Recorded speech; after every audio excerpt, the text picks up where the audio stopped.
Warahmatullahi wabarakatuh. Halo, selamat sore. Halo, sore. Halo Selamat semuanya. datang di acara Klik Mo Class How to Take an Aesthetic Video.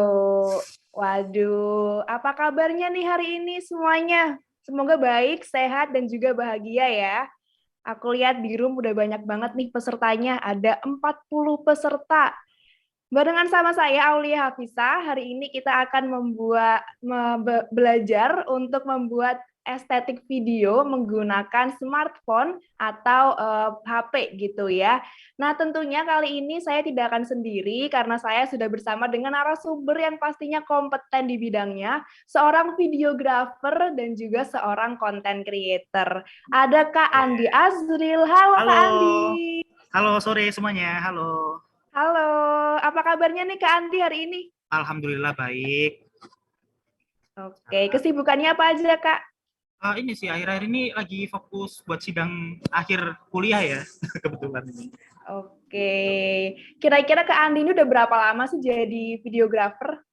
Kalau misal dari apa jadi videografernya sendiri, kalau misal cari uangnya sendiri ya, itu bisa dibilang tahun 2018 itu kayak pertama kali dapat duit dari ranah videografi, akhirnya keterusan sampai sekarang gitu. Oke, dari 2018 sampai sekarang udah lumayan ya Kak ya Iya. pengalamannya. Oke, kira-kira ada kesulitan nggak sih Kak selama menjadi videografer? Kesulitannya sih mungkin lebih ke apa ya, konsistensi ya mungkin ya, karena untuk belajar sesuatu apalagi untuk menekuni sebagai seorang profesional itu kan pasti butuh yang namanya konsistensi ya, yang dimana konsistensi itu pasti ada halangan, contoh kayak keterbatasan nggak punya gear, nggak punya kamera, nggak punya alat yang proper, itu ya jadi salah satu tantangan utamaku hingga akhirnya alhamdulillah bisa sampai sekarang bertahan gitu.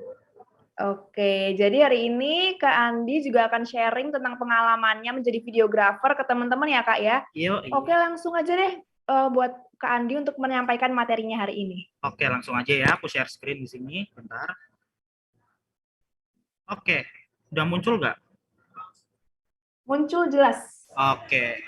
Halo semuanya, selamat sore teman-teman. Jadi di pertemuan sore kali ini kita bakal sharing-sharing santai seputar gimana sih caranya bikin video estetik gitu, yang dimana kita bisa lakukan di smartphone aja gitu.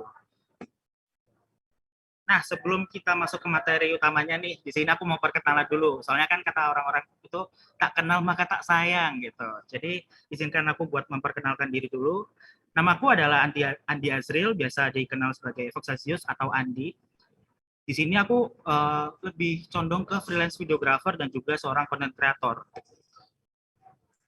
Nah, buat teman-teman yang mungkin pengen tahu hasil kerjaku, kalian bisa kepoin aja TikTok sama Instagramku @foxasius karena semua hasil kerjaku aku share di situ gitu. Oke, sebelum kita masuk ke gimana caranya bikin video estetik, kita harus tahu dulu nih perbedaan antara videografi dan sinematografi. Ini biasanya tuh sering banget orang-orang keliru akan hal ini. Contoh, di videografi, kita mulai dari videografi. Videografi adalah kegiatan merekam sebuah gambar yang diambil oleh kamera yang sehingga jadi bisa dibilang tuh videografi adalah kegiatan kita tuh merekam gambar. Jadi contohnya tuh kayak video CCTV. Itu juga masuknya ke ranah videografi ya teman-teman. Karena CCTV ya kegiatannya tuh merekam gambar gitu. Beda dengan sinematografi. Nah, sinematografi ini adalah aspek-aspek yang terkumpul menjadi satu. Aspek-aspek videografi yang terkumpul jadi satu. Contoh kayak semacam dalam film, film yang udah jadi itu kan ada beberapa kumpulan shot-shot atau video-video yang dikumpulkan jadi satu. Itu masuknya ke sinematografi. Jadi intinya adalah videografi itu adalah bahan mentahnya, sedangkan sinematografi itu ketika udah versi matangnya kayak gitu. Udah punya meaningnya kayak gitu. Oke, pertanyaannya adalah apa sih yang harus disiapkan gitu. Nah, yang harus kita siapkan yang pertama kali itu adalah ide dan referensi. Ini adalah dua hal yang sangat fundamental alias penting ya teman-teman, karena kalau misal kalian punya kamera, punya gear yang lengkap, tapi kalau kalian nggak menyiapkan ide dan referensi itu sendiri, kalian bakal kebingungan mau bikin video seperti apa gitu. Nah, perbedaan antara ide dan referensi sendiri adalah kalau ide itu berasal dari diri kita sendiri ya teman-teman. Jadi kayak berasal dari bisa dibilang idealisme kita sendiri. Jadi kayak apa yang kita pikirkan itu ya, itu ide kita sendiri. Sedangkan referensi itu adalah faktor eksternal yang sifatnya kita harus observasi, teman-teman. Jadi kalau kita meskipun punya ide yang udah mateng di pikiran kita, tapi kalau kita nggak ada observasi, itu sama aja bohong gitu. Karena takutnya tuh kalau misal kalian nggak observasi, karya yang mau kalian hasilkan tuh nggak bisa sampai ke audiens atau penonton gitu, teman-teman. Oke, ketika ide dan referensi udah jadi, kita harus convert keduanya menjadi script dan storyboard, teman-teman. Jadi kalau misalnya kalian udah mengumpulkan dua hal ini, kalau cuma jadi referensi dan ide doang tuh ya percuma. Kalian harus convert ke dalam bentuk script dan storyboard, teman-teman. Nah, apa itu script? Apa itu storyboard? Nah, script ini adalah kerangka cerita atau ide yang kita buat. Bisa dibilang itu script itu kayak semacam teks skenario yang harus kita lakukan dalam pengambilan video atau pengambilan film gitu. Sedangkan storyboard adalah previsualisasi dari script. Jadi kayak bentuknya tuh kayak semacam gambar, kayak script yang dibentuk dalam gambar. Ini setelah ini aku bakal share contohnya kayak gimana. Nah, yang bagian kiri ini adalah script, yang kanan adalah storyboard.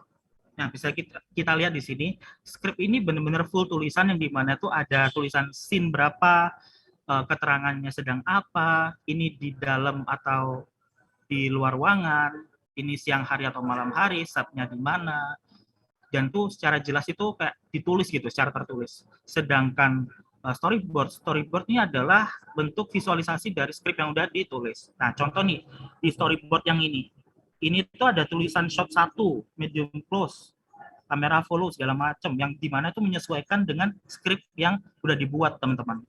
Gitu. Terus ini juga ada karakternya siapa, dia ngelakuin apa gitu. Jadi meskipun kalian udah bikin skripnya itu sendiri, aku saranin kalian untuk membiasakan bikin storyboard seperti ini, teman-teman. Nah, kenapa penting? Itu kan salah satu pertanyaan utama ya. Alasan kenapa kedua hal itu penting karena itu fungsinya untuk menyatukan pikiran satu tim, teman-teman. Karena untuk bikin video yang estetik atau yang bagus, aku saranin tuh kalian tuh jangan seorang diri. Sebenarnya bisa sih seorang diri, cuman nggak bisa maksimal gitu. Cuman kalau misal kalian kerjasama sama teman kalian yang lain, aku yakin itu hasilnya bakal maksimal, apalagi kalian mempersiapkan seperti script dan storyboard seperti ini. Karena kayak dalam satu tim itu nggak mungkin punya tujuan yang sama, satu pikiran yang sama gitu. Itu nggak mungkin. Maka dari itu storyboard ini membantu satu tim punya pikiran yang sama, teman-teman. Gitu. Oke, kita masuk ke materi utamanya ya. Kita akan belajar type shot, yaitu jenis pengambilan gambar, teman-teman. Nah, yang pertama ada established shot. Established shot merupakan tipe pengambilan video yang berfungsi menceritakan keterangan latar tempat, waktu, dan situasi. Biasanya shot ini disisipkan di awal adegan agar latar adegan tersebut terwakilkan terlebih dahulu. Jadi established shot ini bisa dibilang kayak scene perkenalan, kayak introduce something gitu. Kalau misal kalian tahu film layar lebar kayak film Avengers atau film Dark Knight segala macam, itu pasti ada di awal film ada yang namanya established shot, yang dimana menunjukkan lokasi dari set film itu sendiri, teman-teman. Yang tujuannya apa? Pertama, memperkenalkan, udah pasti. Terus yang kedua, memberikan ekspektasi kepada penonton supaya penonton tuh tahu nanti filmnya tuh gambarannya bakal kayak gimana. Gitu, teman-teman. Oke, clear ya di sini. Oke, lanjut. Nah, selanjutnya ada yang namanya white shot. Nah, white shot ini bisa dibilang ya semacam mirip-mirip seperti established, cuman ini masih memperlihatkan objek pemeran dengan cukup jelas. Tujuannya itu adalah memperlihatkan antara si karakter dengan suasana yang telah dia hadapi. Contoh seperti gambar yang ada di samping. Di sini ada Jack Sparrow yang dikejar sama pasukan-pasukan. Nah, di mana white shot ini sangat membantu menampilkan cerita bahwa oh si Jack Sparrow ini lagi dikejar loh gitu. Jadi penonton tuh gak kebingungan gitu. Itu fungsi dari white shot. Sekarang masuk ke medium shot. Nah, medium shot adalah pengambilan setengah bagian pada sebuah objek. Maksudnya tuh untuk membuat halayak lebih fokus terhadap objek dalam jarak menengah. bisa dibilang itu hampir sama seperti wide shot kayak tadi, cuman bedanya lebih ke komposisinya, dia itu lebih nge-crop lagi. Nge-cropnya tuh lebih ke setengah badan, yang gimana tuh lebih ke detail si karakter utamanya tuh bisa kelihatan lebih jelas kayak gitu. Oke, sekarang lanjut. Nah, sekarang masuk agak nge-zoom lagi teman-teman, yaitu ada yang namanya close up shot. Nah, close up shot ini tujuannya adalah untuk membangkitkan emosi dari suatu objek secara lebih jelas. Dibutuhkan close up shot yang menampilkan suatu bagian tertentu dari objek. Nah, contoh nih, kayak scene yang di samping ini adalah scene yang paling ikonik dari film The Shining ya teman-teman. Yang dimana ini close up shot ini sangat menunjukkan raut wajah dari si karakter. Emosinya dapet, habis itu apa namanya, kejamnya juga dapat gitu. Jadi tujuan dari close up shot ini adalah kayak menunjukkan ekspresi ya teman-teman. Oke, maaf agak rame di luar soalnya. Oke, lanjut. Nah, dari close up shot sendiri tuh kurang lebih itu tujuan utamanya tuh yang pertama menunjukkan ekspresi, yang kedua menunjukkan detail. Jadi nggak harus di bagian wajah, bisa di bagian kayak pergerakan tangan, kaki, segala macam. Sama tujuannya untuk memperjelas ya close up shot itu sudah apa namanya, tujuannya udah tercapai gitu. Oke, next. Oke, lebih ngezoom lagi. Ada yang namanya extreme close up shot. Nah, shot ini digunakan untuk memperlihatkan detail khusus dari sebuah bagian objek. Contoh, jadi ada salah satu scene video ini si karakter lagi nangis. Suasananya tuh lagi berduka. Medium shot lah. Ada suasananya tuh jelas dari apa namanya, interiornya. Habis itu diperkuat dengan extreme close up yang ada di samping. Yang di sini tuh ada matanya tuh kelihatan nangis. Jadi extreme close up itu hampir sama seperti close up, cuman lebih menunjukkan emosi dari si karakter supaya si penonton tuh jelas gitu dan tahu karakternya tuh lagi ngapain gitu ya teman-teman. Oke, next. Oke, setelah dari type shot sekarang kita masuk ke kamera angle teman-teman. Di sini kamera angle itu adalah jenis sudut pengambilan gambar. Kalau tadi itu lebih ke apa namanya, jenis pengambilan gambar, kalau sekarang kita lebih ke sudutnya gitu. Oke, eye level. Eye level angle ini adalah sudut pengambilan gambar yang paling normal dan sering banget dipakai di dunia perfilman karena sejajar dengan mata, seperti yang aku lakukan sekarang sama webcamku sekarang ini, yang dimana eye level sangat sejajar. Nah, fungsinya eye levelnya adalah menunjukkan bahwa situasinya itu sedang normal. Nah, contohnya kayak gambar di samping, ini menunjukkan kayak keadaannya tuh lagi baik-baik aja gitu. Gitu, teman-teman. Oke, sekarang masuk ke low angle. Nah, low angle ini adalah teknik pengambilan gambar yang di mana posisi kamera itu lebih rendah daripada objek yang difoto. Atau pengambilan sudut dari bawah ke atas, maka objek tersebut akan terlihat elegan, tangguh, kuat, dominan, serta mewah, dan segala macam. Contohnya ada gambar di samping, gambar Joker. Nah, di sini pengambilan low angle ini nggak semata-mata cuma, oke, yang penting low angle, yang penting kelihatan keren. Enggak, gitu. Tetap ada meaningnya gitu. Yang dimana ini bertujuan untuk menunjukkan si Joker ini berkuasa. Si Joker ini kayak antagonisnya. Si Joker ini yang tangguh gitu. Maka dari itu pengambilan gambar dari karakter Joker ini kebanyakan low angle teman-teman. Gitu. Oke. Sekarang masuk ke high angle. Nah, kalau di low angle ini kan tentang membuat si karakter tuh kelihatan lebih ini ya, lebih gede, lebih agung gitu, lebih tangguh. High angle ini kebalikannya teman-teman. Justru membuat si karakter tuh kelihatan lebih kecil, terintimidasi, bahkan tertindas segala macam gitu. Kenapa? Karena dari high angle itu membuat si karakter tuh kelihatan lebih kecil gitu. Seperti gambar di samping. Nah, kayak kita bisa lihat ekspresi dari Avengers ketika apa musuhnya datang menyerang kota, musuhnya si Chitauri itu menyerang kota. Ini kan pengambilan gambarnya kan dari high angle yang menunjukkan bahwa oh mereka ini lagi tertindas, mereka itu lagi diserang gitu. Jadi itu emosinya tuh bisa lebih dapat gitu teman-teman. Oke, selanjutnya kita masuk ke kamera movement ya teman-teman. Ini adalah materi yang mungkin teman-teman tunggu ya, karena penyakit utama dari orang-orang bikin video itu adalah gambarnya goyang bang, gambarnya goyang, nggak punya stabilizer gitu. Tenang, bikin kamera movement tuh gak harus pakai stabilizer, teman-teman. Jadi di sini aku bakal share tentang kamera movement yang sering digunakan dalam bikin video yang estetik ya, teman-teman. Oke, yang pertama ada track in atau out. Nah, teknik ini bermaksud untuk mendekati atau menjauhi subjek dengan menggerakkan kamera menuju objek. Nah, contohnya nih, track in ini tujuannya tuh bisa diaplikasikan ke establish shot ya, teman-teman ya. Jadi kayak si kamera ini kayak maju menuju ke si objek. Tujuannya apa?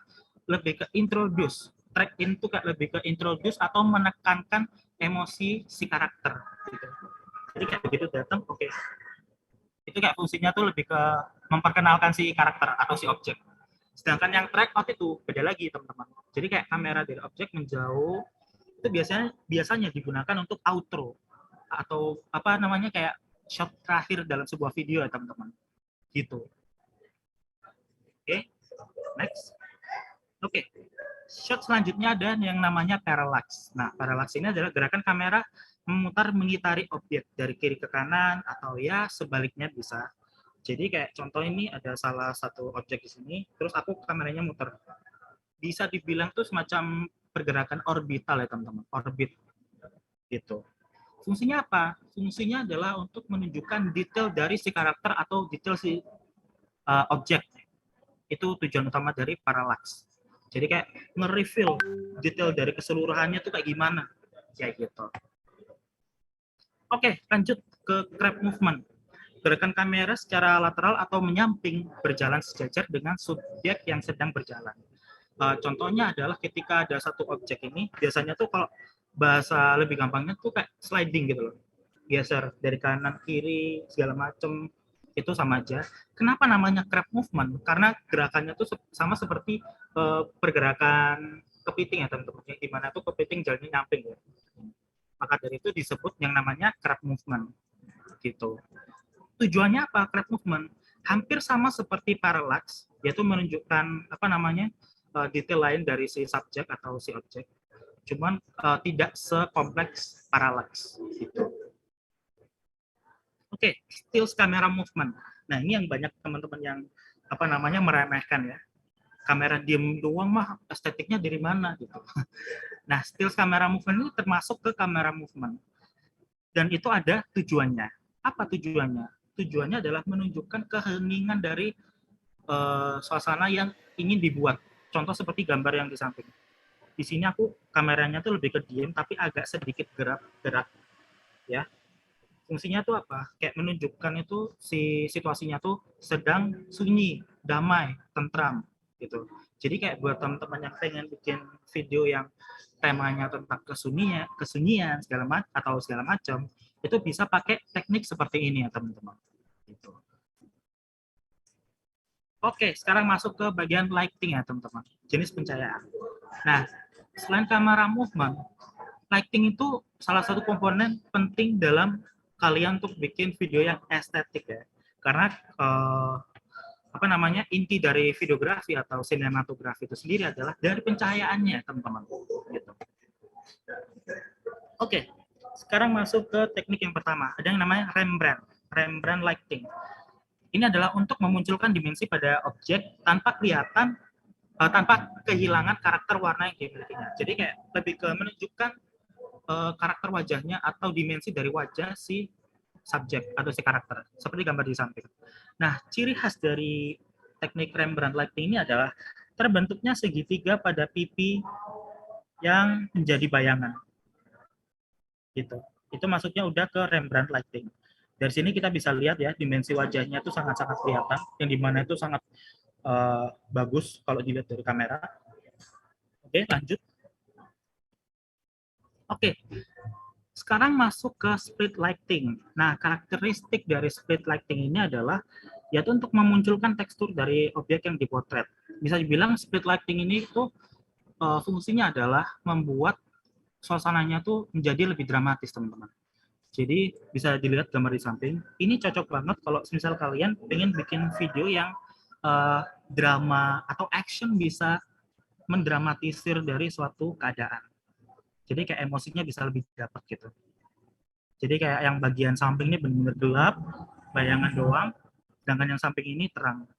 Jadi kayak kelihatan lebih dramatis gitu. Dan itu sangat-sangat bagus jika muncul di depan kamera gitu. Oke, selanjutnya ke butterfly lighting. Nah, ini digunakan untuk membuat tampilan terkesan sangat menarik. Nah, ini biasanya tuh sering dipakai di video-video fashion, teman-teman. Jadi kalau teman-teman pengen bikin video fashion pakai smartphone, tapi pencahayaannya bagus, aku saranin pakai butterfly. Yang dimana ini posisi lightingnya itu adalah, kalau tadi kan ada yang agak nyamping, ada yang nyamping banget gitu. Kalau butterfly ini seperti yang bisa kita lihat, ada bayangan di bagian bawah, yang dimana itu udah pasti lampunya ada di atas. Bukan di atas kepala banget ya, tapi agak ke depan, tapi agak uh, nyorot ke wajah gitu.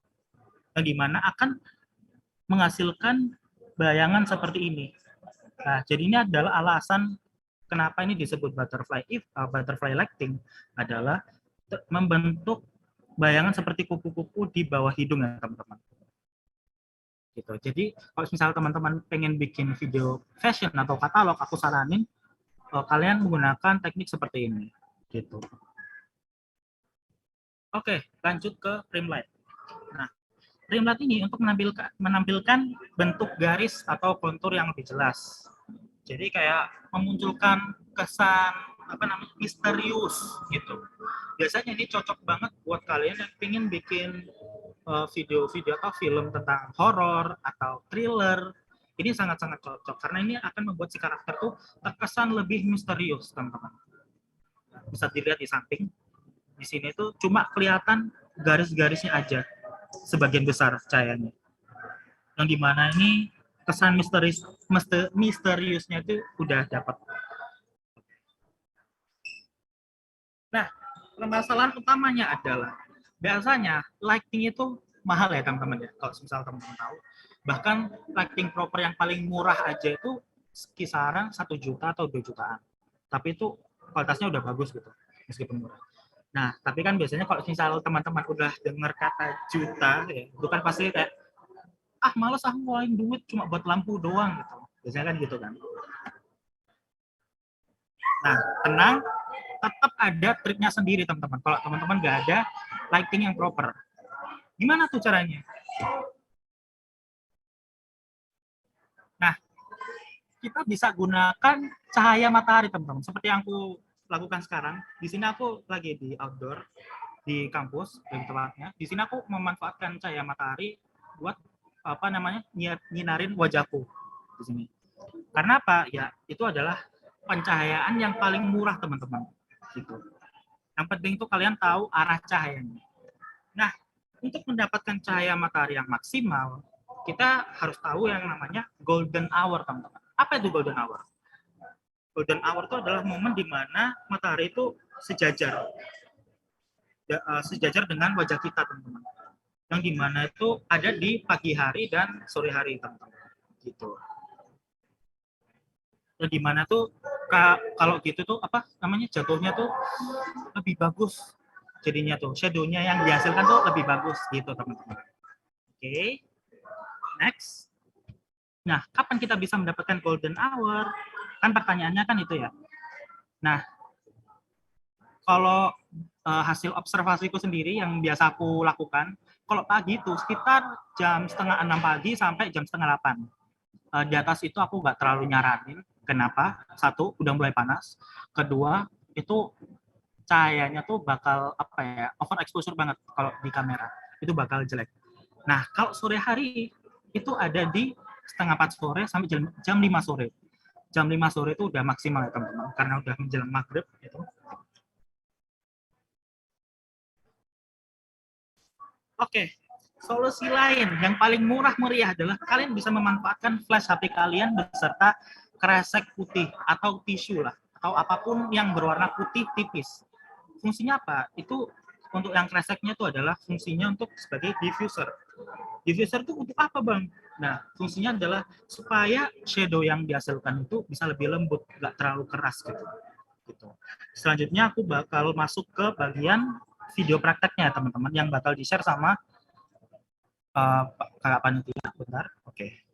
Mungkin bisa di-share video prakteknya.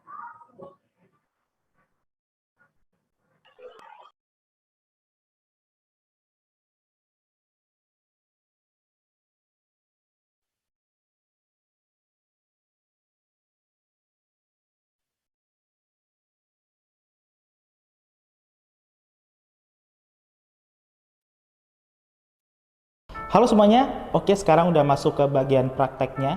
Jadi sini aku bakal mempraktekkan tentang fitur apa aja sih yang bisa kalian pelajari di dalam smartphone yang kalian punya. Ini contoh aku pakai HP ku Oppo Reno 5. Kalau semisal kalian punya smartphone merek lain nggak apa-apa, tapi intinya tuh bakal sama aja.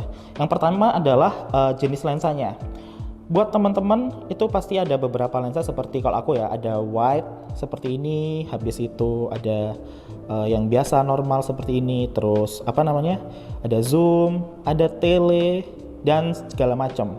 Cuman biasanya kalau teman-teman kan bisa di zoom in seperti ini ya, di apa zoom in biasa, yang dimana itu masih bisa kalian manfaatkan untuk bikin video sesuai dengan apa yang aku jelaskan di PPT yang tadi. Nah, selanjutnya kalian juga bisa setting FPS. Nah, buat teman-teman yang nggak tahu apa itu FPS, nah FPS itu adalah frame per second yang ada di dalam apa namanya video, yang dimana itu artinya adalah setiap 1 detik itu ada berapa gambar. Normalnya itu adalah 24 FPS. Jadi kayak dalam 1 detik itu menghasilkan 24 gambar. Kan intinya video itu adalah foto-foto yang digabungkan jadi satu ya.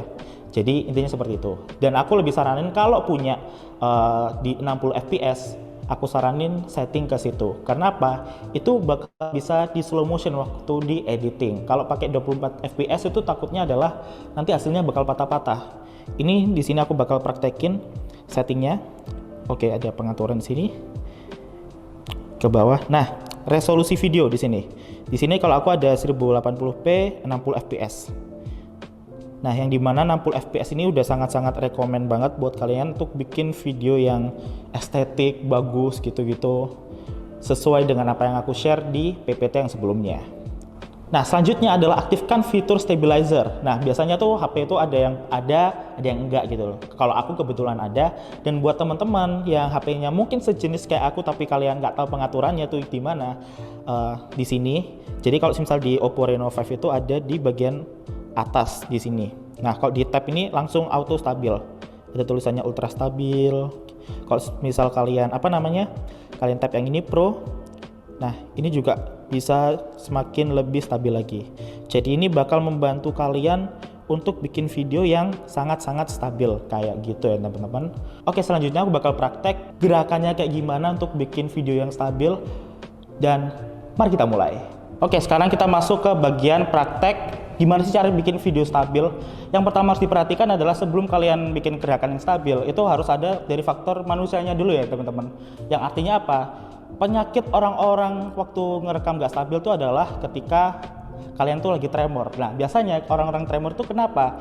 Itu karena belum makan. Jadi apa namanya, bisa minta tolong buat teman-teman yang mungkin mau take video ataupun lagi take video yang entah yang panjang atau pendek, aku saranin untuk makan dulu. Kenapa? Kalau apa namanya, itu adalah apa ya namanya, semacam persiapan yang sangat-sangat fundamental atau penting, yang dimana tuh kalau nggak ada itu ya mau pakai stabilizer pun kalian tetap bakal goyang-goyang. Jadi dipastikan kalian juga harus makan dulu. Nah, kalau misal makan udah selesai, sekarang kita masuk ke bagian pergerakannya. Jadi biasanya kesalahannya orang-orang itu adalah ketika gerakannya tuh kayak gini. Nah, yang bikin goyang tuh adalah hentakan kaki ya, hentakan kaki kita, yang dimana itu bakal bikin videonya tuh bakal gempa bumi gitu. Caranya gimana? Ini kalau aku ya biasanya ya, karena aku pakai sandal. Kalau pakai sepatu gak apa-apa, cuman kalau kalian pakai sandal, mending dicopot dulu biar kalian nyaman. Oke, buka fitur videonya. Oke, di sini aku fitur apa namanya, stabilizernya aku matiin dulu ya. Jadi kalau aku biasanya gini, ada yang namanya ninja walk. Jadi jalannya kayak bener-bener hening, gak ada hentakan. Coba nanti bakal ada perbedaannya ya. Coba kalau aku jalan biasa kayak gimana. Oke, udah. Ini kalau aku pakai ninja walk. Nah, Mungkin kalau semacam apa namanya kita lihat dengan mata telanjang itu sama-sama goyang. Cuman kalau pakai Ninja Walk itu seenggaknya terminimalisir goyangannya. Gitu ya teman-teman. Kurang lebih itu hasilnya seperti ini nanti.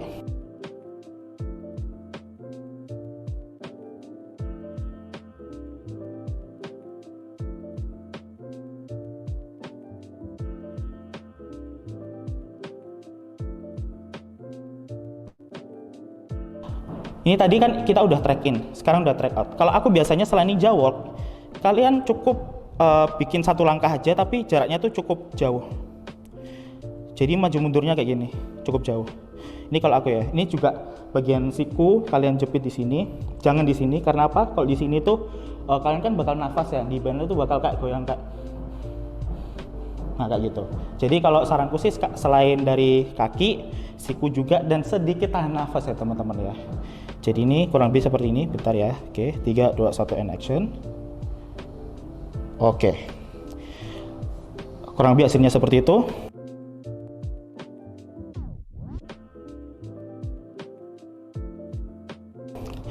Nah, seperti yang kita tahu itu kan hasilnya kan lumayan terminimalisir ya. Kalau saranku adalah nanti kalian bisa stabilin di namanya Google Photos. Nanti aku bakal praktekkan dulu, tapi sekarang aku bakal fokus ke bagian movementnya. Nah, selanjutnya sekarang masuk ke bagian movement yang parallax. Kalau tadi maju mundur, sekarang sedikit muter. Tekniknya intinya bakal sama aja. Caranya adalah sedikit tahan nafas, tapi kalian sedikit gerak. Oke. Bentar, 3, 2, 1 action. Oke, muter pelan aja. Oke. Nah, seperti yang kita lihat, mungkin tidak bisa sestabil kita kalau misal pakai stabilizer. Cuman seenggaknya dari situ, itu lumayan terminimalisir gitu. Intinya tuh seperti itu teman-teman. Nah, terus kita juga bisa memanfaatkan lensa ini, zoom atau tele, kalau aku ya. Biasanya kalau gini, ini sangat-sangat sangat-sangat harus diperhatikan getarannya. Di sini bakal menghasilkan goyangan yang sangat-sangat kencang. Jadi aku saranin jangan pakai yang tele, cukup yang pakai yang zoom biasa aja udah cukup. Oke. Nah, aku tap fokus dulu di sini, terus dikunci ya, ditahan buat ngunci, lalu kita record. Oke, di sini kita still aja di sini. Nah, kurang lebih seperti itu teman-teman. Kalau semisal movementnya, intinya tuh sama aja. Yang harus diperhatikan adalah pertama adalah gerakannya harus minim goncangan. Yang kedua kalian harus terbiasa teman-teman ya. Jadi kalau semisal kalian udah praktek ini tapi cuman sekali dua kali, ya jangan harap video kalian bakal stabil gitu. Soalnya aku pun meskipun udah punya stabilizer atau alat-alat shooting yang proper, cuman aku lebih sering pakai handheld seperti ini. Jadi kalau misal teman-teman mau membiasakan diri untuk pakai alat yang seadanya, pasti kalian skillnya tuh bakal naik terus. Kurang lebih seperti itu. Oke, sekarang kita masuk ke permasalahan gimana kalau jadinya tuh ada faktor perbedaan cahaya dari shot yang satu ke shot yang kedua. Caranya gampang, oke, bisa diperhatikan di sini. Nah, di sini aku pakai lensa zoom ya teman-teman. Yang pertama adalah kalian harus lock fokus. Caranya gimana? Kalian bisa tap ke objeknya, oke, terus ditahan. Nah, kan udah ke lock nih fokusnya. Terus kalian bisa atur atas bawah kayak contoh. Bentar, aku tap dulu. Nah, ini bisa atur ke atas atau bawah. Di sini kalian menyesuaikan aja ya di sini. Nah, kurang lebih seperti ini. Nah, oke, bentar aku coba tap record ya. Biasanya permasalahan orang-orang ini adalah ketika dari sini pindah lagi ke sini. Nah, terus langsung auto beda gini ya, langsung.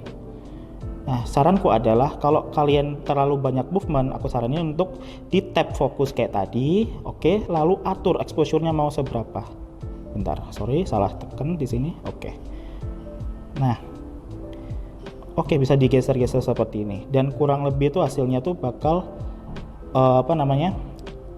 bikin kalian itu nggak kesusahan nih kalau misal waktu yang edit kayak gitu, teman. Oke, jadi kali ini aku bakal share ke kalian tentang gimana sih caranya bikin gambar stabil pakai aplikasi Google Photos. Nah, kenapa aku pilih aplikasi ini? Karena aplikasi ini itu udah pasti ada di setiap HP-nya teman-teman. Karena ini adalah bawaan dari Google ya teman-teman. Jadi udah pasti ada. So, di sini aku akan klik Google Photos di sini. Nah, di sini aku harus pilih video yang mau kita stabilkan. Nah, ini aku pilih video ini. Oke. seperti yang bisa dilihat di sini. Lalu kita klik edit di sini. Oke, tunggu. Nah, di sini kita bisa klik icon kecil yang ada di sini. Oke, tinggal klik. Lalu kita tunggu sampai selesai.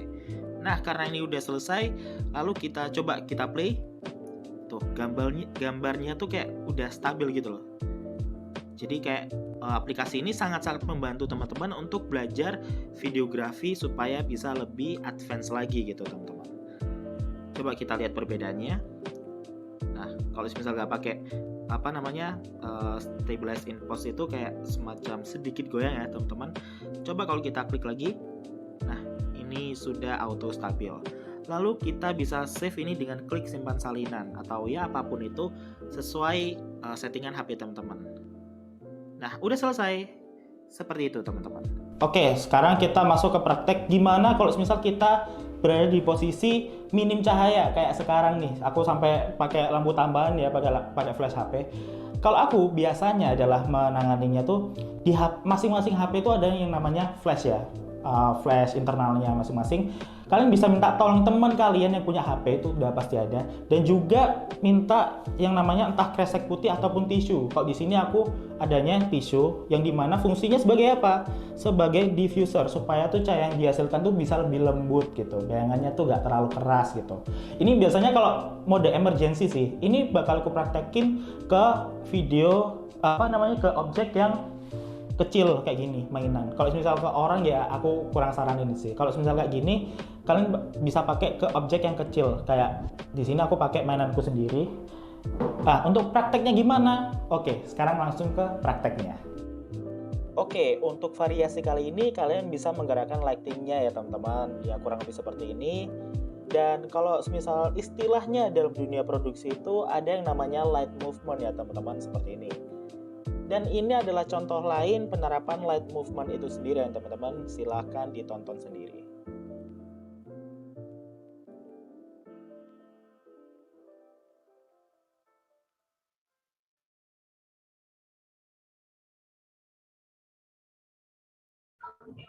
Oke, udah selesai teman-teman. Kurang lebih seperti itu untuk prakteknya ya, penerapannya seperti itu teman-teman.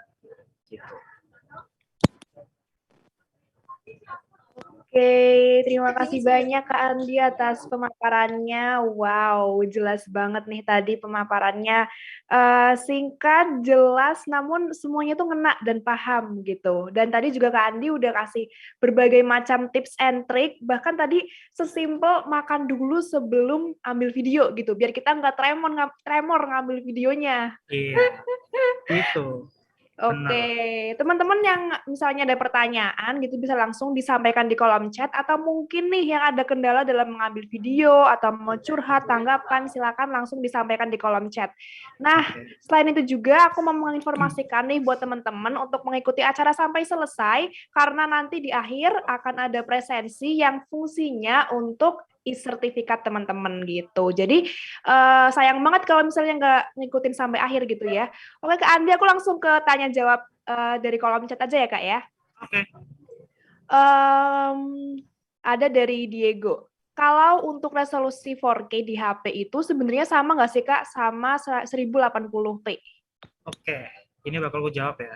Bisa dibilang tuh kayak sebenarnya tuh sama-sama 4K, cuman definisi 4K di HP sama di kamera itu beda gitu. Yang dimana kalau menurutku kamera dengan embel-embel 4K kamera resolusinya itu kayak agak waste, nggak lebih ke buang-buang waktu aja gitu. Kenapa? Toh kita uploadnya ke sosial media gitu, yang dimana outputnya tuh ya tetap full HD lah, itu udah paling bagus dan udah paling cukup. Jadi kayak semisal buat teman-teman yang mungkin kameranya nggak bisa merekam 4K itu ya nggak usah berkecil hati ya teman-teman.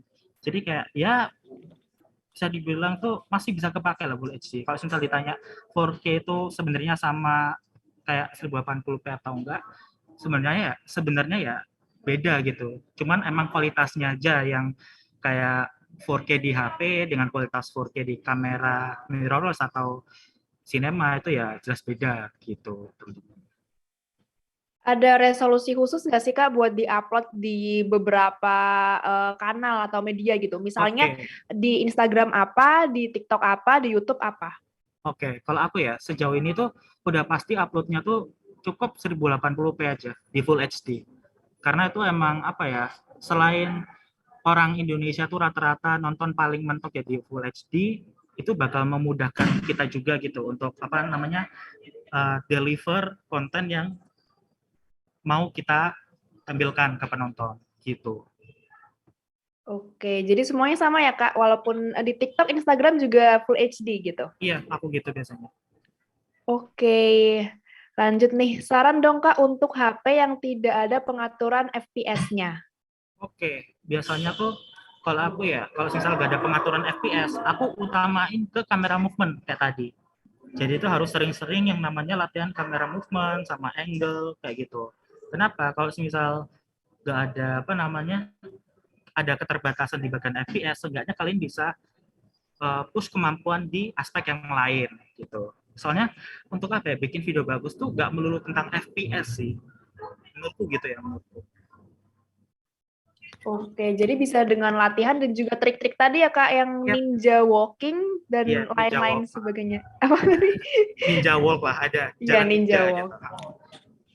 Oke, lanjut nih. Dari Bayu. Untuk yang HP-nya nggak ada pengaturan khusus buat kamera, apa ada solusi aplikasi yang bisa dipakai, Kak? Oke, aplikasi yang bisa dipakai ya. Kalau aku tuh waktu itu pernah belajar pakai aplikasi namanya Open Camera. Itu yang pertama Open Camera. Kenapa? Karena di situ bisa setting kamera tuh kayak kamera apa namanya mirrorless, yang dimana itu ada settingan manual. Itu bakal cocok banget buat teman-teman yang mungkin di kamera apa kamera bawaannya tuh gak ada aplikasi, gak ada settingan khusus. Bisa belajar di Open Camera sama Filmic Pro, teman-teman. Ada namanya Filmic Pro, gitu. Oke, open kamera dan Filmic Pro ya, Kak ya. Iya. Oke, lanjut nih pertanyaan berikutnya tentang estetik gitu. Menurut Oke, Kakak sendiri, video estetik itu gimana sih? Apa hanya sekedar bagus aja gitu? Atau ada hal lain lagi yang menjadikan videonya itu estetik? oke. Kalau aku ya, bagus itu udah pasti estetik karena kita harus tahu arti definisi dari estetik itu sendiri. Estetik dari kata estetika yang artinya tentang keindahan. Kalau misal video yang estetik itu adalah video yang bagus, ya. Cuman ada tambahan lagi. Apa itu tambahannya? Tambahannya adalah ketika videonya tuh bisa nyampe ke penonton. Tujuannya bisa nyampe ke penonton, gitu. Oke, yang penting pesan yang disampaikan oleh videografer itu tersampaikan ke viewers ya, Kak ya. Yep, betul. Oke, pertanyaan selanjutnya masih sama nih tentang stabilizer kayaknya ya. Caranya agar gak geter-geter badannya atau tangannya saat memegang kamera Oke, handphone, Kak. oke. Ini kalau aku yang pertama tadi udah pasti makan. Kalau yang kedua itu, kalau kamera ada fitur stabilizernya, itu kalau bisa kalian manfaatin.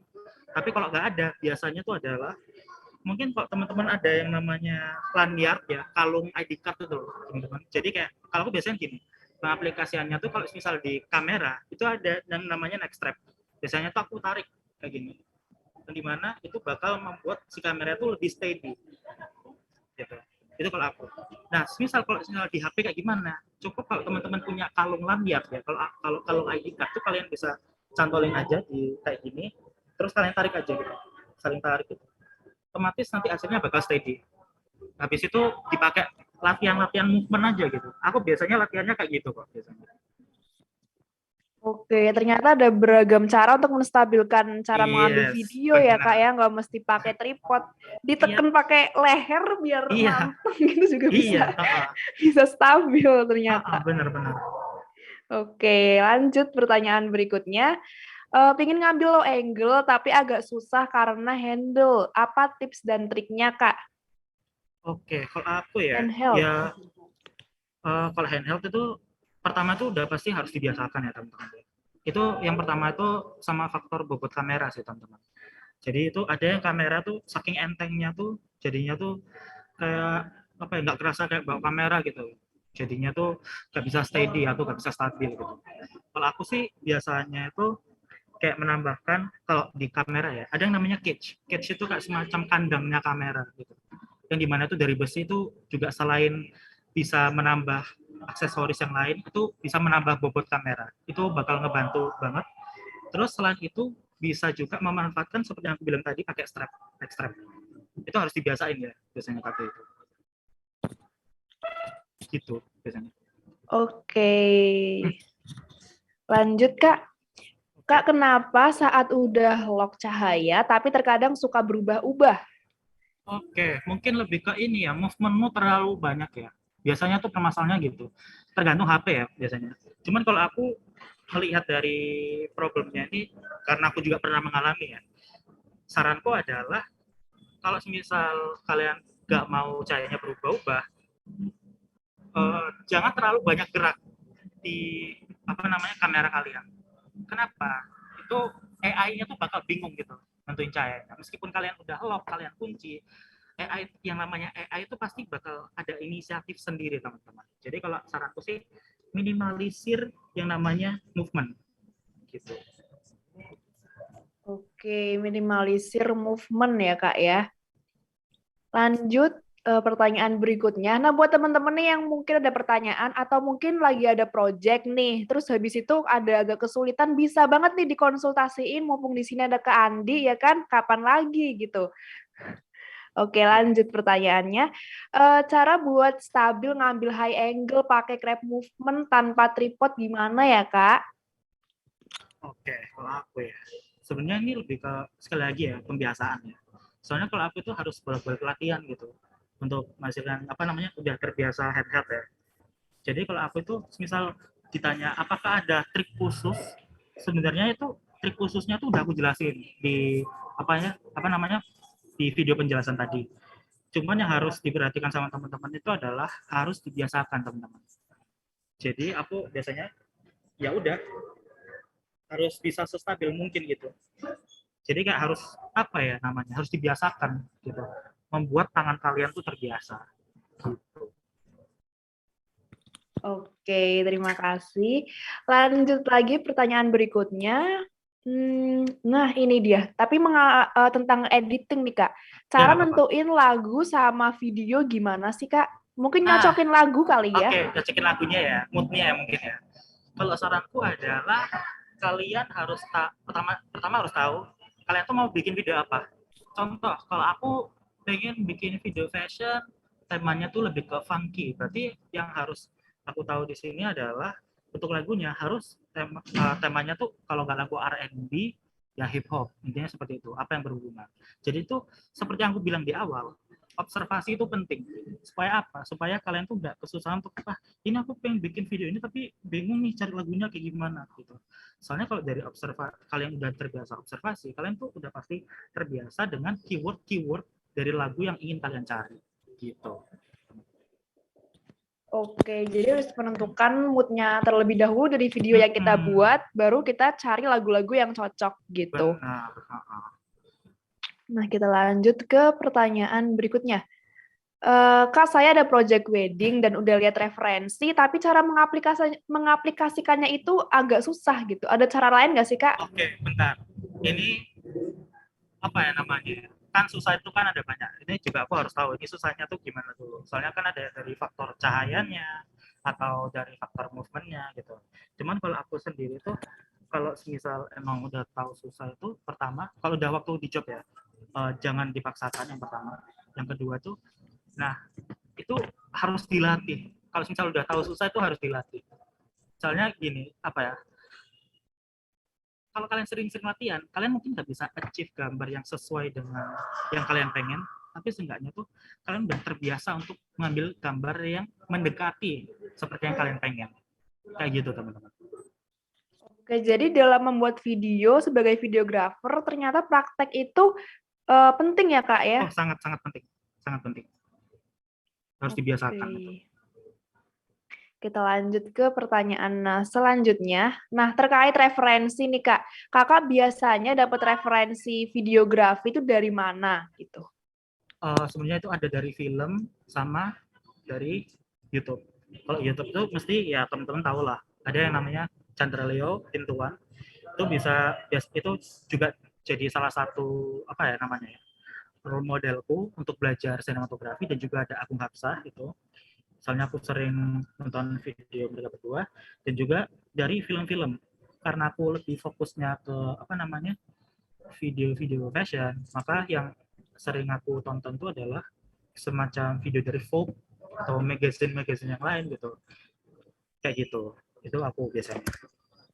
Oke, balik lagi tergantung sama video yang kita buat ya Kak ya. Berarti Benar. kalau misalnya Kak Andi tadi video tentang fashion, lihat referensinya ke magazine atau majalah-majalah yang emang mereka sering memproduksi konten tentang fashion dan juga busana gitu. Benar. Nah, mungkin kalau misalnya videografer wedding bisa lihat referensi dari videografer-videografer yang Memang memproduksi konten-konten serupa gitu kali ya Kak ya. iya, benar-benar harus sesuai. Jadi gini, sebelum kalian kayak bikin video yang estetik, kalian juga harus tahu dulu nih, kalian lebih ke menspesifikasi kalian tuh ke bagian mana gitu. Tapi ya gak apa-apa, kalian kalau mau nyoba semua gak apa-apa. Tapi seenggaknya kalian tuh setelah nyoba semua tuh harus tahu kalian tuh mau fokusnya tuh kemana gitu. Biar tahu nanti belajarnya. Oke. Nah, kita lanjut nih Kak. Ada nggak sih Kak rekomendasi edit video paling baik dari Rahmatika? Bentar. Uh, edit video paling baik ya sebenarnya kalau misalnya HP ya, aku sekarang bicara HP dulu ya. Aku rekomendasiin ada yang namanya CapCut. CapCut itu apa udah tren banget sekarang, yang dimana tuh sangat-sangat mempermudah teman-teman yang mau belajar video editing tapi hasilnya bagus, itu ada di bisa pakai CapCut. Kalau misal di laptop, aku karena udah kebiasaan pakai Adobe Premiere ya, jadi aku bisa nyaraninnya itu Adobe Premiere. Kenapa? Alasannya tuh adalah karena Adobe Premiere tuh semuanya tuh serba manual, yang dimana tuh imajinasi kalian tuh bisa lebih diasah lagi, bisa lebih liar lagi kalau pakai Adobe Premiere. Itu gitu kalau aku. Oke, tapi lagi-lagi tergantung sama preferensi masing-masing ya Kak ya, buat Benar. edit video. Benar. Oke, ada pertanyaan selanjutnya dari Nurul Ainin. Kak, kalau misalnya mau buat after movie nih, misalnya ada acara, apakah semua part dari acara itu harus dimasukin ke video? Oke. Nah, ini yang aku dulu juga pernah nanganin after movie. Kesalahan teman-teman nanganin after movie itu adalah gimana caranya tuh semua shot tuh harus masuk ke dalam video. Itu salah besar. Kenapa? Karena dari semua part itu nggak semuanya tuh penting, teman-teman. Kita harus tahu timingnya. Jadi gini, kalau di after movie itu waktu kita shoot video sebelum after movie, kita kan pasti tahu ada jadwalnya tuh. Oh, jam segini itu jadwalnya sedang ini. Oh, jam segini itu lagi ini. Nah, kita tuh harus bisa bagi nih. Kira-kira tuh yang bisa kita masukin tuh momen yang mana yang mau dimasukin. Yang dimana saranku adalah kalian harus sortir sendiri sebelum ngedit supaya kalian tuh waktu ngeditnya tuh enak gitu. Mungkin terdengar kayak lebih ribet waktu apa namanya sebelum ngedit, tapi jujur itu saranku harus seperti itu. Itu bakal mempermudah kalian waktu editing. Karena apa? Itu apa ya namanya? Kalau misal semua video dimasukin dalam software editing, softwarenya tuh bakal kesusahan. Apalagi tidak semuanya tuh bakal diedit juga gitu. Itu sih saran. Oke, kira-kira ada tipsnya nggak sih Kak? Kalau dari Kakak, apa Kakak waktu bikin after movie itu bikin kayak semacam ibaratnya strip dulu nih kayak jalan ceritanya mau dibawa moodnya kayak gimana, Oke. terus baru dipilihin videonya atau videonya dulu baru bikin ceritanya atau gimana tuh Kak urutannya? Oke, ini tergantung ya. Kalau misal aku paling gampangnya adalah ada yang namanya video cuma highlight aja. Yang dimana tuh kalau misal kalian pakai alur nggak apa-apa, cuman aku jarang banget pakai alur. Pokoknya yang penting itu bagian pembukaan mana, puncak acaranya mana, closingnya mana. Yang penting udah jelas gitu. Nah, kalau aku tuh biasanya tuh bakal aku bagi, ya aku sortir sendiri-sendiri gitu. Jadi yang bagian opening ini yang mana? Oke, masuk ke folder opening. Terus ini yang bagian acara utamanya yang mana? Oke, aku masukin ke acara utama gitu. Terus habis itu yang bagian closing yang mana? Oke, aku masuk ke folder bagian closing. Mungkin terdengar lebih ribet, tapi itu bakal memudahkan kalian waktu ngedit. Itu gitu. Oke, kita lanjut ya Kak ya. Yep. Kak, cara menentukan cahaya saat ingin mengambil high angle di outdoor tuh gimana sih Kak? Oke, sekali lagi seperti yang aku bilang tadi, ada yang namanya golden hour. Aku saranku kalau misal di outdoor, kalau kalian maksa buat siang-siang, ya nggak apa-apa. Cuman aku nggak terlalu saranin. Itu bakal apa namanya cahayanya tuh jelek gitu, bakal terlalu terang di kamera. Aku disaranin tadi pagi hari atau sore hari seperti sekarang. Yang dimana itu cahayanya itu udah bagus banget kalau misal kalian pengen bikin shot dengan angle apapun gitu. Oke, bisa memanfaatkan golden hour. Nah, lanjut nih Kak. Kak, cara mengatasi kalau pas ngambil video itu hasilnya kelihatan ini jernih, bagus, tapi pas lihat hasil videonya malah beda, kadang pecah-pecah. Itu gimana nih Oke, Kak? oke. Kalau aku biasanya tuh gini, ada yang namanya bitrate ya. Di dalam video itu yang harus diperhatikan selain resolusi. Kalau resolusi itu kan kayak 1080p, 4K segala macam gitu. Nah, meskipun kalian ekspornya tuh di video 4K, kalau bitrate-nya rendah, itu ya hasilnya sama aja gitu. Di-upload bakal pecah-pecah juga. Itu kan bakal mubazir banget ya. Kalau saranku sih kalian juga harus memperhatikan yang namanya bitrate. Bitrate tuh kayak gimana ya bisa dibilang ya. Kayak tingkat ketajaman dari sebuah gambar. Itu kayak faktor lain dari resolusi lah ibaratnya. Gitu. Jadi kayak semakin tinggi bitrate itu bakal semakin bagus, cuman harus diperhatikan. Kalau semakin bagus gambarnya tuh hasilnya tuh bakal lebih gede ya. Jadi harus disesuaikan teman-teman. Gitu. Oke, kira-kira ada cara nyeting bitrate nggak sih Kak? Kalau setting bitrate itu gini, kalau masalah angka itu biasanya ya, kan ada megabit per second. Kalau saranku sih, aku setting ke 13 megabit per second. Gitu. Itu udah bagus banget buat diupload di semua platform. Gitu. Oke, kita lanjut ke pertanyaan selanjutnya. Kak, kalau lighting setup untuk bikin video estetik seperti apa ya? Umum banget nih pertanyaannya. Oke. Lighting setup ya. Sebenarnya lighting setup itu kayak bisa dibagi lagi seperti yang aku bilang tadi supaya bisa estetik. Jadi kayak balik lagi tergantung tujuannya gitu. Kalau misal kalian pengen bikin video yang nuansanya bright, cerah gitu, yang dimana detail semuanya kelihatan, maka gunakan pencahayaan yang lebih proper lagi gitu. Kalau misal kalian pengen bikin video yang lebih ke arah moodnya tuh dark atau lebih gelap dikit gitu, maka ya gunakan pencahayaan yang minim tapi arah cahayanya harus tepat gitu. Jadi kalau misal ditanya bikin lighting setup video estetik itu ya gimana ya, terlalu kompleks penjelasannya gitu. Oke, ada di PowerPoint yang tadi dijelasin Ah, sama Kak Andi ya. iya Betul. gitu. Oke, nah Kak, aku mau pingin tanya nih sebagai orang awam ya, kan aku bukan videografer. Oke, Gimana sih Kakak cara menentukan kalau yang ini tuh harus di shot pakai misalnya medium shot, ini pakai ini pakai ini kan videonya tuh nanti harus gabung-gabung kan, harus kayak continue. Itu gimana sih Kak caranya? Apakah itu diasah secara ibaratnya intuisi atau itu ada dipelajari atau gimana Kak? kalau belajarnya udah pasti intuisi ya. Kalau misal kalian belajar sendiri itu sebenarnya kayak seperti yang kakak bilang tadi itu bisa sebenarnya. Cuman kalau saranku adalah menyiapkan skrip yang udah tadi aku jelasin. Kenapa? Karena dari skrip itu sehingga tuh kalian punya pegangan, punya pedoman gitu. Jadi waktu datang ke lokasi syuting, waktu kalian mau syuting objek apa, itu kalian nggak asal rekam gitu. Jadi itu satu fungsi kalian harus menyiapkan yang namanya tuh script, teman-teman. Gitu. Oke, jadi udah jelas ya Kak ya. Nanti di shoot gimana gitu. Kak, kira-kira ada nggak sih tips untuk mengambil gambar yang objeknya tuh cepat gitu? Kayak misalnya mungkin di jalanan kayak gitu. Oke, cepat ya. Kalau ini udah masuk ke bagian teknis ya teman-teman. Biasanya tuh kalau di kamera tuh ada yang namanya tuh shutter. Shutter itu bakal mempengaruhi ke bagian motion blur. Jadi misal yang kalian lihat sekarang, kalau kameraku aku gerakin, jadi kan ada semacam motion blur ya untuk pergerakan. Itu dipengaruhi di shutter. Nah, saranku adalah ketika ada pergerakan cepat, itu gunakan shutter yang lumayan tinggi, di atas 200 lah bisa dibilang. Kenapa? Itu bakal meminimalisir motion blur dan objeknya tuh yang bergerak cepat tuh masih kelihatan jelas gitu.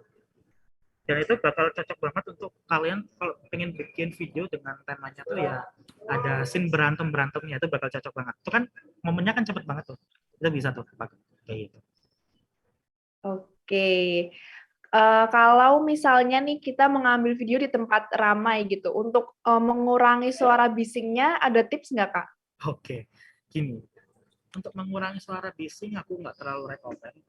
Biasanya kalau misal emang suasana outdoor-nya tuh rame banget, ya aku saranin mau nggak mau harus di dubbing atau di voice over sendiri gitu waktu di editing nanti. Kenapa? Soalnya ya kalau misal dipaksa untuk suara apa namanya keramaiannya hilang, itu bakal ngaruh ke suara utamanya gitu. Jadi aku nggak terlalu saranin gitu. Oke, berarti suaranya lebih baik diganti musik, terus di-dubbing gitu Nah, ya, Kak ya? nah gitu. Oke, buat teman-teman nih yang masih ada pertanyaan, silakan menuliskan pertanyaannya di kolom chat atau mau konsultasi sama Kak Andi boleh banget gitu ya. Nah Kak, kalau misalnya nih tadi yang mengurangi suara saat mengambil video, kalau misalnya kita pakai headset itu ngaruh nggak ya Kak? Sebenarnya gini, biasanya kan headset kan ada mikrofonnya di sini ya, yang dimana tuh mungkin bisa meminimalisir, cuman bukan yang menghilangkan banget ya, karena fokus suaranya tuh lebih ke dekat mulut kita gitu daripada ke suara ambience. Jadi ini bisa membantu banget gitu kalau. Oke. Nah, Kak Andi kan sudah berpengalaman nih bertahun-tahun menjadi videografer. Kira-kira apa sih Kak kendala saat praproduksi sama memproduksi video, saat mengambil video? Ketika ini apa namanya? Ini aku bilangnya dalam tim ya. Ketika satu tim ini belum belum menemukan satu tujuan. Contoh, kalau misal aku dalam satu tim pengen bikin film pendek nih, aku udah nentuin ceritanya, tapi biasanya dari setiap masing-masing anak itu kendalanya adalah mereka tidak punya visi yang sama gitu. Itu justru itu tantangannya, gimana caranya tuh kita dalam satu tim bisa menyatukan kepala gitu, menyatukan pikiran gitu. Oke, jadi menyatukan pikiran untuk konsep ya Kak ya? Itu Oke, kalau dari segi teknis sendiri ini dari pengalaman Kak Andi yang sering ditemukan kendalanya apa Kak? kalau aku ya sering aku temukan ya.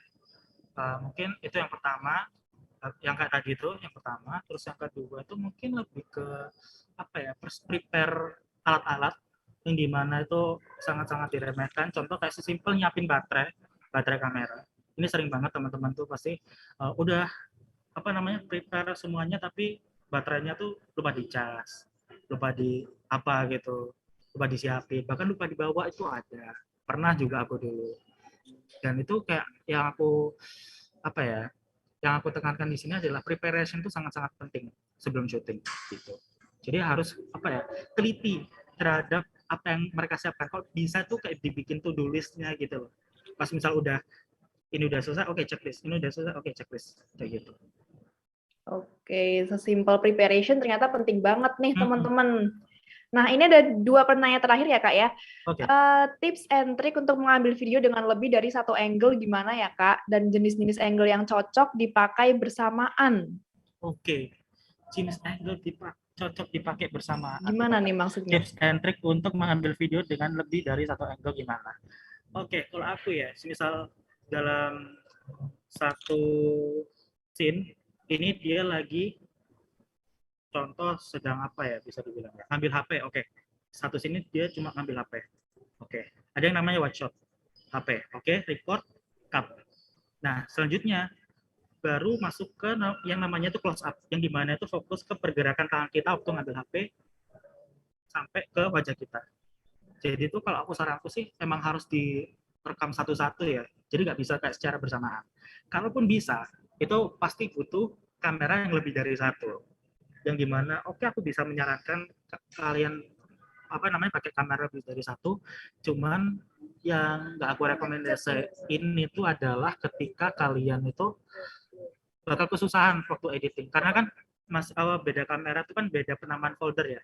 Jadi takutnya tuh bakal kesusahan gitu untuk menemukan yang sama gitu. Jadi aku saranku sih kalian harus sabar-sabar aja sih untuk bolak-balik retake gitu. Oke. Lanjut pertanyaan berikutnya. Selain menggunakan musik, bisa menggunakan apa lagi ya Kak untuk videonya agar lebih keren? Oke, sound effect. Ini yang jarang teman-teman tahu ya. Semisal kalian tahu video-video di trailer, kenapa trailer tuh bisa terlihat bagus? Itu faktor utamanya ada di sound effect. Jadi kalau misal contohnya nih, aku ada salah satu scene itu dia tuh lagi di suasana keramaian. Maka kita butuh sound effect atau sound ambience tentang ya keramaian itu tadi gitu. Meskipun nggak ada lagunya, seenggaknya tuh video yang kalian hasilkan bisa lebih hidup dan bisa nyampe ke penonton gitu. Oke, itu dia tadi sesi tanya jawabnya teman-teman. Sayang sekali nih pertemuan kita harus berakhir di sini karena keterbatasan waktu. Terima kasih banyak ke Andi buat sharingnya hari ini, materinya, kemudian praktiknya, dan juga telah meluangkan waktu untuk teman-teman di sini biar belajar bareng tentang videografi. Kita boleh foto bareng Kak sama teman-teman juga. Oke, teman-teman silakan yang misalnya belum on cam bisa on cam. Kita bisa mengabadikan momen kelas kita hari ini.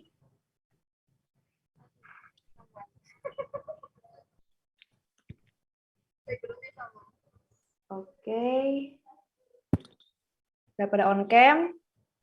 Saya hitung ya. 1, 2, 3. Oke. Sekali lagi ya, teman-teman. 1, 2, 3. Oke, terima kasih banyak ke Andi atas waktunya. Terima kasih banyak juga teman-teman udah join kelas kita hari ini. Nah, teman-teman, tadi kan kita udah belajar nih tentang gimana cara mengambil video. Besok juga akan ada kelas tentang mengedit video begitu ya. Teman-teman juga bisa mengikuti rangkaian kelas produksi ini dan juga nantinya akan ada kompetisi video clickmove.suara.com karena akan ada total hadiah sebesar 3 juta rupiah untuk hasil karya terbaik dari kalian. Nah, ClickMove sendiri merupakan produk terbaru dari PT Arcadia Digital Media yang tidak saja menyajikan konten-konten video produksi sendiri, namun juga berasal dari berbagai publisher menyajikan di halayak umum seperti itu. Nah, semua video yang tayang di ClickMove merupakan konten-konten video yang menarik dan berkualitas dan tentunya terkurasi begitu. Nah, ini dia nih teman-teman tampilan dari ClickMove.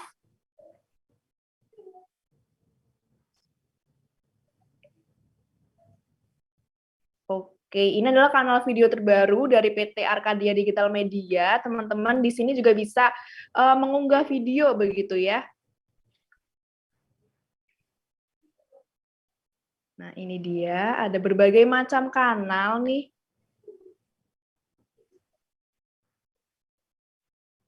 Berisi tentang berita dan juga berbagai macam video di sini. Bisa tak hanya dari PT Arcadia Digital Media saja yang memproduksi video, namun kita juga bisa memproduksi video untuk nantinya diunggah di kanal ini nih, teman-teman.